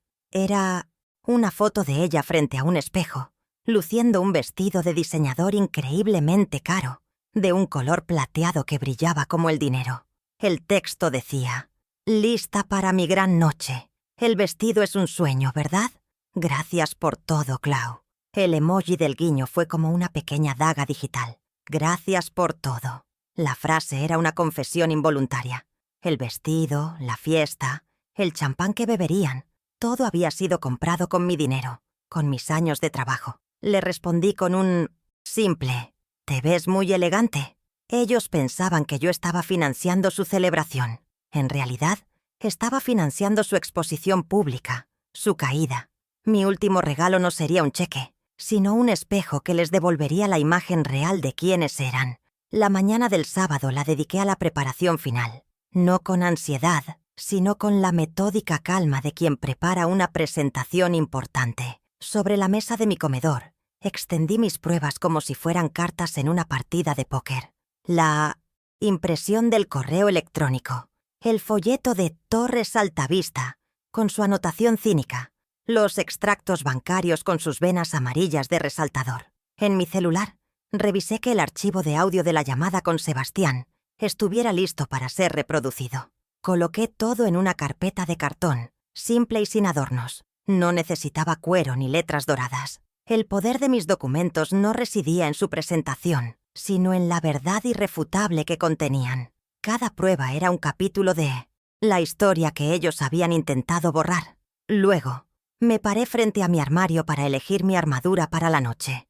Descarté los vestidos de colores, las sedas brillantes. Mi mano se detuvo en un vestido simple de lino negro, de corte clásico y elegante. No era un atuendo de fiesta, sino de una sobriedad casi ceremonial. Lo complementé con un único accesorio, un broche de plata que mi esposo me había regalado en nuestro 20º aniversario. Una pieza que simbolizaba la solidez y la permanencia. No iba a su fiesta para celebrar. Iba como una oficial de justicia, como una auditora a punto de presentar un balance final. Mi apariencia no debía distraer del mensaje. Debía comunicar seriedad, resolución y el final de una era. El negro era el color perfecto para el luto de sus mentiras. Justo antes de empezar a vestirme, mi celular vibró de nuevo. Era un mensaje de texto de Diego, mi nieto. «Abuela, vas a venir esta noche. Papá está insoportable con los preparativos y mamá no para de sacarse fotos». Su mensaje, una simple queja adolescente, fue un bálsamo para mi alma. Era la confirmación de que, en medio de ese nido de hipocresía, aún existía una conexión genuina, una mirada clara que veía más allá de las apariencias. Le respondí de inmediato, mis dedos firmes sobre la pantalla. «Estaré allí, Diego. No te preocupes. A veces, las fiestas tienen sorpresas que nadie espera». Era una promesa para él y una advertencia para ellos. Diego era mi testigo, la razón por la cual esta batalla no era solo por mi dinero, sino por el alma de mi familia. A las 8 de la noche, ya vestida, me miré en el espejo del recibidor.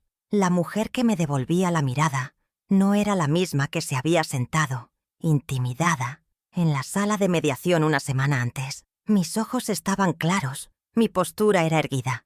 Había arrugas en mi rostro, sí, Pero ya no eran mapas de tristeza, sino de experiencia y resolución.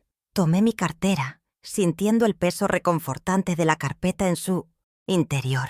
Cada documento era una piedra que había recogido del camino de mi humillación, y estaba a punto de usarlas para derrumbar su castillo de cristal. El portero eléctrico sonó, anunciando la llegada del taxi. Era la hora.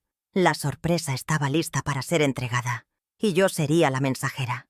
La noche del sábado llegó con una brisa fría que barría Puerto Madero, un viento que parecía anunciar una limpieza.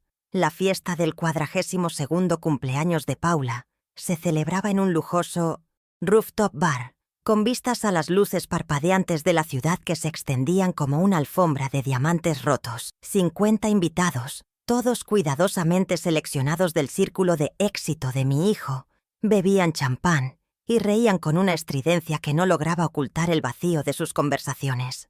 Yo estaba sentada en una mesa discreta, observando el espectáculo con la paciencia de una araña en su tela. Llevaba un vestido sencillo, de un color oscuro, como si estuviera de luto por la familia que una vez creí tener.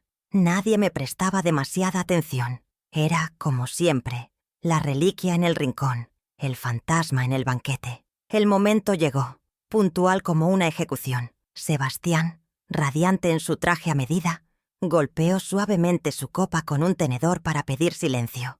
Con una copa de champán en la mano, comenzó un discurso empalagoso sobre los sueños, el esfuerzo y cómo la familia es el pilar fundamental para alcanzar lo imposible.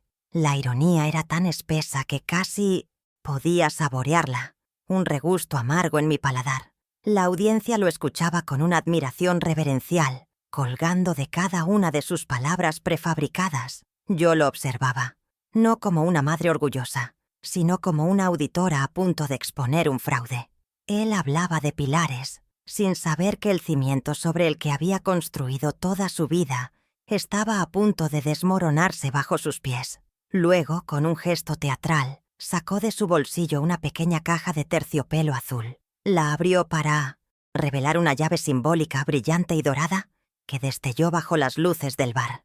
La multitud ahogó un suspiro colectivo de admiración y envidia. Iba a anunciar la gran sorpresa, el penthouse de sus sueños, el monumento a su éxito comprado con mi vida. Sus labios se abrieron, listos para pronunciar la dirección de su nuevo nido, el nido que me dejaría a mí sin hogar. Ese fue el instante preciso, el punto de no retorno. Justo cuando la primera sílaba estaba a punto de formarse en su boca, me levanté de mi silla. El suave crujido de mi vestido fue el único sonido que rompió el hechizo. Con una calma que sorprendió a todos, especialmente a mí misma, caminé hacia él. No corrí, no grité. Mis pasos eran lentos, deliberados. Cada uno de ellos era una reclamación de mi espacio, de mi tiempo, de mi voz. Al llegar a su lado, simplemente extendí la mano y pedí el micrófono. Hubo un silencio incómodo, denso. Sebastián intentó negármelo con una sonrisa forzada, susurrando: «Mamá, ahora no es el momento». Pero yo no retiré mi mano. Simplemente esperé, mi mirada fija en la suya, hasta que la presión de 50 pares de ojos lo obligó a ceder. El peso del micrófono en mi mano se sintió sólido, real. Era el peso de mi propia voz, recuperada. Me paré en el centro del escenario improvisado, con las luces de la ciudad como telón de fondo. Respiré hondo, no por nerviosismo, sino para saborear el momento. Sebastián, qué hermoso discurso sobre la familia. Comencé, mi voz clara y firme, resonando en los altavoces, sin un ápice de temblor. Me has hecho pensar mucho en lo que significa realmente ese pilar del que hablas, en la confianza, en el cuidado mutuo. Su sonrisa comenzó a flaquear, una grieta imperceptible en su máscara de hijo perfecto. Podía sentir la tensión en el aire, una cuerda de violín a punto de romperse. La audiencia, antes relajada, ahora estaba inmóvil, expectante. La fiesta había terminado. El juicio estaba por comenzar. «Una familia que se cuida de verdad», continué, mientras hacía una seña discreta a un técnico de sonido que había contratado esa misma tarde. «No intenta anular a uno de sus miembros con un poder como este». Detrás de mí, en la pantalla gigante que hasta entonces mostraba un bucle de fotos sonrientes de Paula, Apareció la imagen nítida de la fotografía que había tomado. El poder general amplio, con sus cláusulas más abusivas, resaltadas en un rojo sangriento. Un murmullo de sorpresa y confusión recorrió la sala. Vi las caras de sus socios, de los amigos que lo admiraban, transformarse. La primera grieta en su fachada perfecta había aparecido y era profunda, imborrable. Sin darles tiempo a procesar el golpe, saqué de mi bolso los extractos bancarios. Los sostuve en alto, un abanico de papeles marcados con el amarillo tóxico de mi resaltador. Una familia, dije, mi mirada ahora fija en Paula, que se había quedado pálida como el papel, su sonrisa de anfitriona congelada en una mueca de horror. No financia un blog de estilo de vida y viajes exóticos con los ahorros de toda una vida de una madre. Aunque no podían leer los números desde sus asientos, el gesto era inequívoco. La imagen de mujer exitosa y autosuficiente de Paula comenzó a desmoronarse frente a su propia audiencia. Su mundo digital financiado por mi mundo analógico estaba a punto de colapsar en tiempo real. Luego saqué mi celular y lo acerqué al micrófono. El silencio era ahora absoluto, pesado. A veces, la familia te pide confianza. Te pide que creas ciegamente en sus intenciones. Presioné el botón de play. La voz de Sebastián, mi hijo, llenó el aire del rooftop. Confía en mí. La frase, despojada de su contexto privado, sonaba hueca, manipuladora, casi siniestra. Sebastián, que hasta ese momento había intentado mantener una apariencia de compostura, perdió todo el color de su rostro. Sus ojos se clavaron en los míos, una mezcla de pánico, furia y, por un instante, la desesperación de un niño atrapado en una mentira. El pilar de la familia se estaba derrumbando y él estaba atrapado bajo los escombros. Finalmente saqué la última prueba de mi cartera, la hoja de papel impresa, el correo electrónico. Se sentía ligera en mi mano, pero su peso era devastador. Pero la verdadera sorpresa de esta noche, anuncié, mi voz sin una pizca de emoción, proyectándose sobre la ciudad dormida. No estaba en esa caja de terciopelo. Estaba en este correo. Levanté la hoja y leí en voz alta, lentamente, cada palabra. Asunto. Lo tenemos. La convencí de la mediación. Después de la firma, cerramos lo del piso en la fiesta de tu cumple. Será la gran sorpresa. El silencio que siguió fue total, absoluto. Un vacío que absorbió todo el sonido de la ciudad. La fiesta había terminado. Ahora solo quedaba el veredicto. Dejé que el peso de mis palabras se asentara por un momento que se sintió como una eternidad. Observé los rostros de los invitados, una galería de máscaras que caían, revelando la sorpresa, el juicio, el morbo. Vi a mi hijo y a mi nuera, congelados en el epicentro de su propia demolición, dos estatuas de sal en las ruinas de su imperio de apariencias. No había ira en mi corazón, solo la fría y serena satisfacción de una ecuación finalmente resuelta. Habían subestimado a la contadora. Habían olvidado que yo siempre he sabido que los números, al final, nunca mienten. Y su cuenta, en todos los sentidos, estaba en rojo. Entonces, mirando directamente a mi hijo, cuyos ojos me suplicaban en silencio que me detuviera, pronuncié la primera de las 3 consecuencias. Así que, Sebastián, lamento informarte que la transferencia de $750.000 para ese hermoso penthouse fue denegada esta mañana. La razón es muy simple. Falta de fondos. La cuenta de origen desde la que planeabas hacerla está, para ser precisos, casi vacía.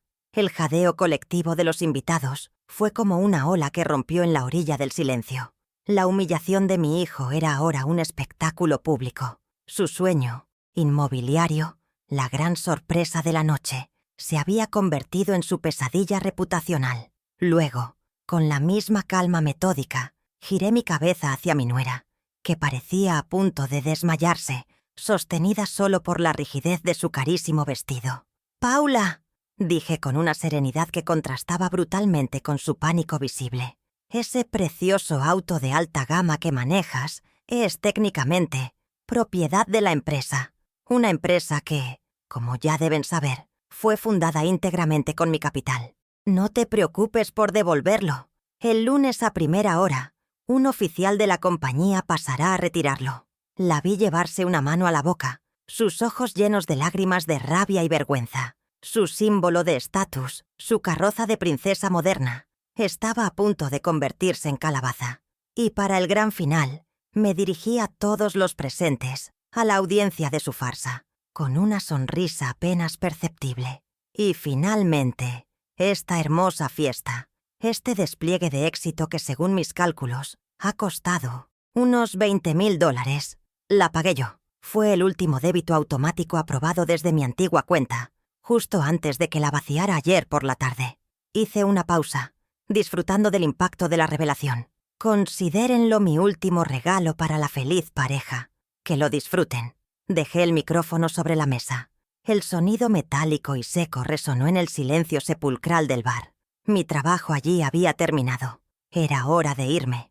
Mientras me daba la vuelta para caminar hacia la salida, con la espalda recta y la cabeza en alto, vi un movimiento entre las mesas. Era mi nieto, Diego. Se levantó de su asiento, ignorando las miradas furiosas de sus padres y las miradas atónitas de los invitados. Caminó directamente hacia mí, su rostro joven una mezcla de dolor y orgullo. Sin decir una sola palabra, me ofreció su brazo. Acepté su gesto, sintiendo por primera vez en mucho tiempo la calidez del apoyo genuino, un ancla de decencia en un mar de hipocresía. Su mano sobre mi brazo era una promesa, la prueba de que no todo estaba perdido. Juntos, caminamos a través de la multitud congelada, un mar de rostros atónitos que se apartaban a nuestro paso, como las aguas del Mar Rojo. Nadie se atrevió a decir nada, a moverse, a respirar.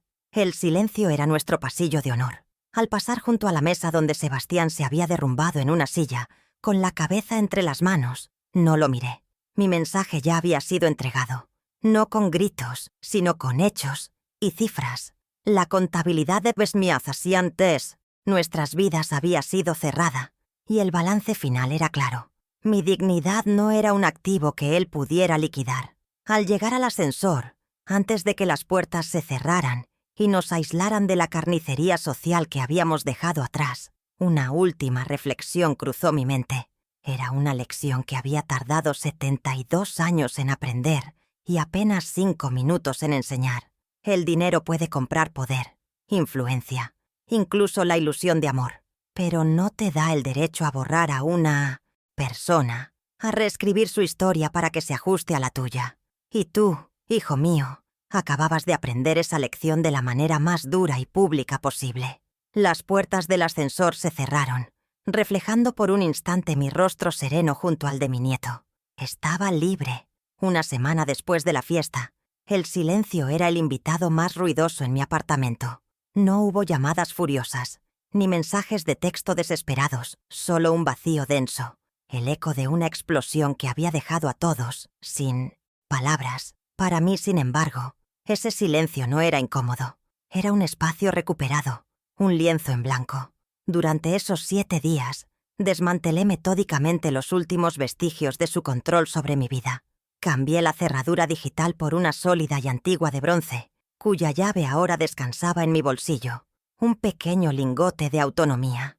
Reorganicé mi estudio, archivando años de documentos que probaban mis sacrificios y colocando a la vista los libros que siempre quise leer.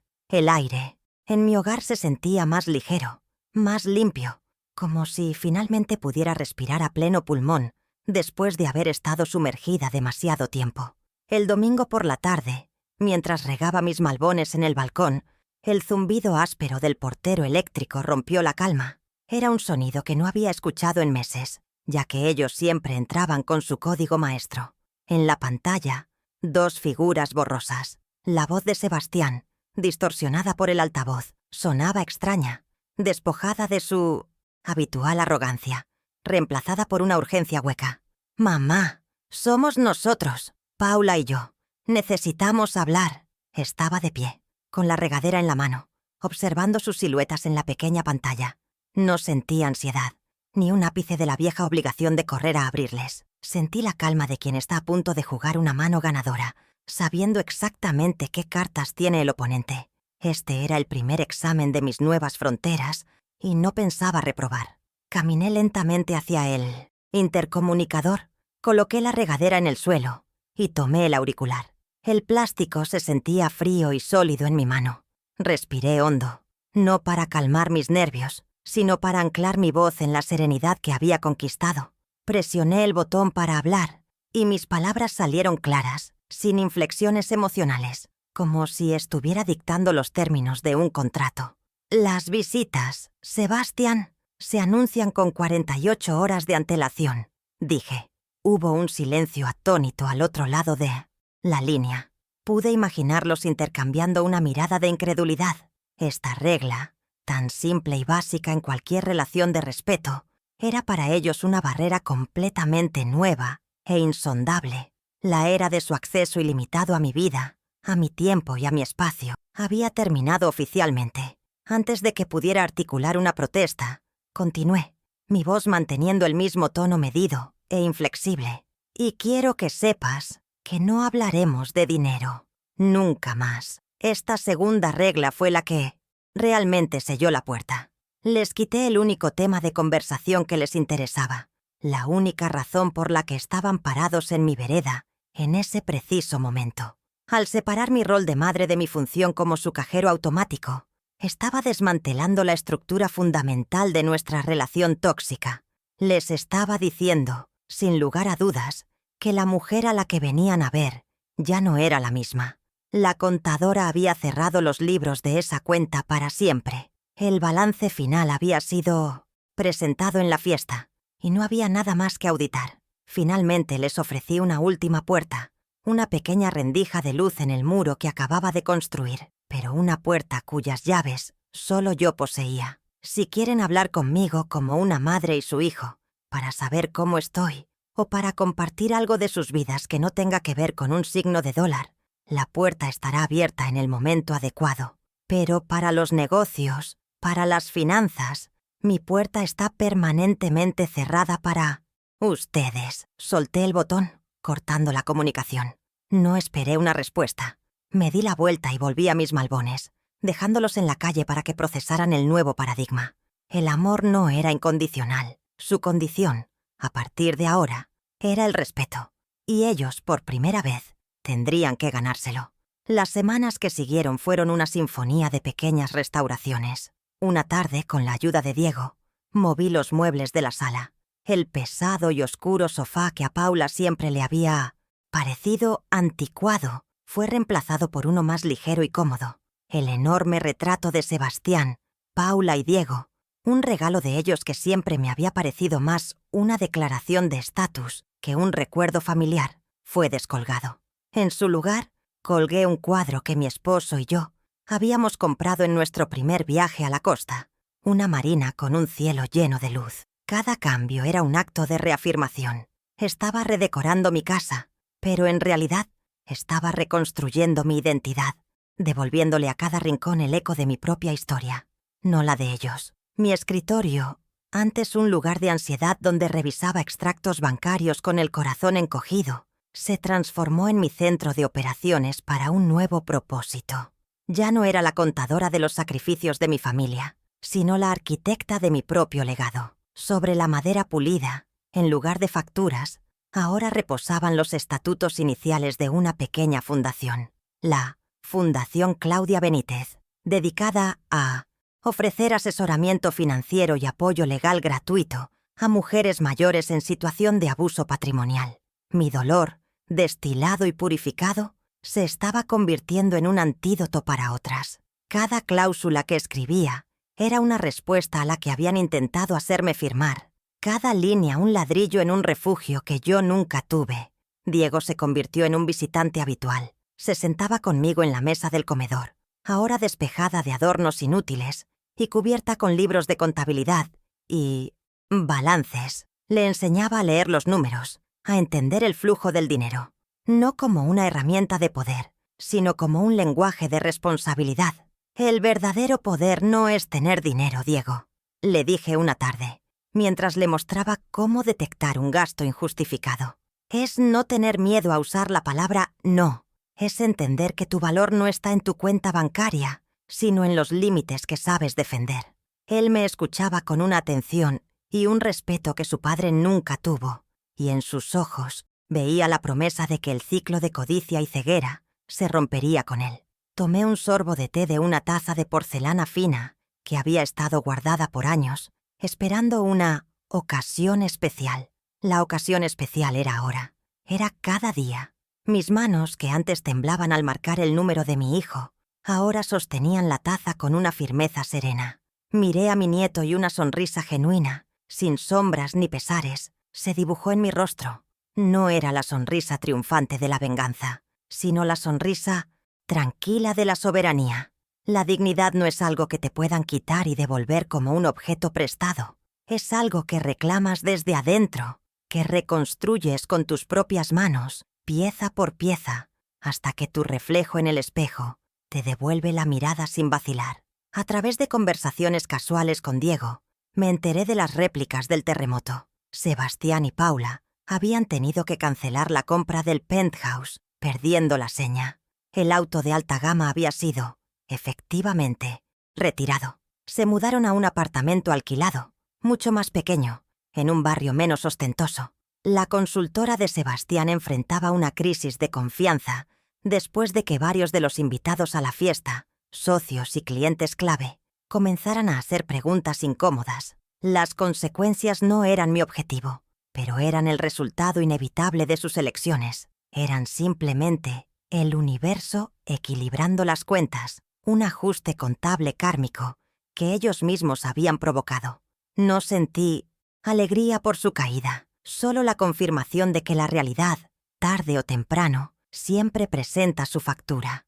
Una tarde, mirando por la ventana la imponente arquitectura de la ciudad, pensé en los cimientos. Un edificio, por más alto y deslumbrante que sea, es tan fuerte como la base invisible que lo sostiene. Mi amor, mi tiempo y mi dinero habían sido los cimientos del lujoso edificio de sus vidas. Ellos construyeron pisos cada vez más altos, sin jamás revisar la estructura, dándola por sentada, creyendo que era inagotable e indestructible. Pero el amor sin respeto es un cimiento de arena, y la dignidad es el agua que, con el tiempo, lo erosiona hasta provocar el colapso.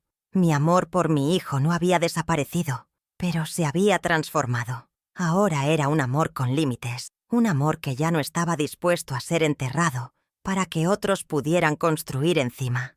Mi mirada se perdió en el horizonte, donde el sol comenzaba a teñir de naranja las nubes. La ciudad, con su ruido y su prisa, parecía lejana. En la calma de mi sala, con el aroma del té y el murmullo de las páginas de un libro que pasaba Diego, encontré la frase final, el resumen de toda mi historia, la tesis moral que me había costado una vida entera comprender. La paz que sentía no era la ausencia de conflicto, sino la presencia de la verdad. Ellos habían cometido un error de cálculo fundamental, uno que iba más allá de cualquier balance financiero. Construyeron su castillo sobre mi arena, creyendo que era una base pasiva y eterna. No entendieron que yo siempre fui la dueña del mar.